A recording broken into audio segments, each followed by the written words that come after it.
உலகக்கோப்பையில் ஒரு புறம் Mercy, Mbappe, Haaland போன்ற நட்சத்திர வீரர்கள் சிறப்பான ஆட்டத்தை வெளிப்படுத்தி வருகின்றனர்.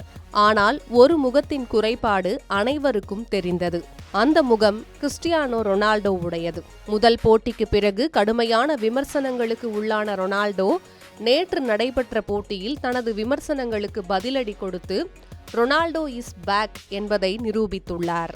உலகக்கோப்பையின் மேடை, கோடிக்கணக்கான பார்வையாளர்கள், விமர்சனங்களின் மலைகளுக்கு நடுவே கிறிஸ்டியானோ ரொனால்டோ களமிறங்கினார். ஆனால் இந்த முறை அவர் வந்தது விமர்சனங்களுக்கு பதிலளிக்க, கணக்கை சரி செய்ய. அதை அவர் செய்து காட்டவும் செய்தார். போர்ச்சுகலின் முதல் போட்டியில் சற்று காணாமல் போன மாயாஜாலம் இரண்டாவது போட்டியில் முழு வீச்சில் வெளிப்பட்டது. போர்ச்சுகல் உஸ்பெகிஸ்தானுக்கு எதிரான போட்டியை 5-0 என்ற பெரிய கோல் வித்தியாசத்தில் வென்றது. இந்த போட்டியில் கிறிஸ்டியானோ ரொனால்டோ 2 கோல்கள் அடித்தது குறிப்பிடத்தக்கது. ரொனால்டோவின் ஆதிக்கமே போட்டி முழுவதும் போர்ச்சுகல் அணியை மேலோங்க செய்தது. இந்த போட்டியில் ரொனால்டோ ஒரு உலக சாதனையையும் படைத்தார்.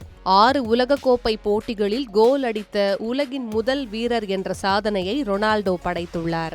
அது மட்டுமல்லாமல் உலகக்கோப்பை வரலாற்றில் போர்ச்சுகல் அணிக்காக அதிக கோல்கள் அடித்த வீரர் என்ற பெருமையையும் பெற்றுள்ளார்.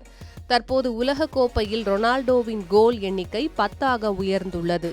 உண்மையில் போர்ச்சுகலின் முதல் போட்டி காங்கோ அணிக்கு எதிராக நடைபெற்றது. அந்த போட்டி டிராவில் முடிந்தது. அந்த ஆட்டத்திற்கு பிறகு ரொனால்டோ குறித்து பல்வேறு விமர்சனங்கள் எழுந்தன. அணியின் காம்பினேஷன் குறித்து கேள்விகள் எழுப்பப்பட்டன. சில முன்னாள் கால்பந்து வீரர்கள் அவரை சுயநலவாதி என விமர்சித்தனர். ஆனால் அந்த விமர்சனங்கள் அனைத்தையும் ரொனால்டோ தவறானவை என நிரூபித்துள்ளார். மேலும் இந்த உலகக்கோப்பையில் ரொனால்டோவும் போர்ச்சுகலும் மீண்டும் தங்களின் ஆதிக்கத்தை நிலைநிறுத்தி உள்ளன என்பதை காட்டியுள்ளார்.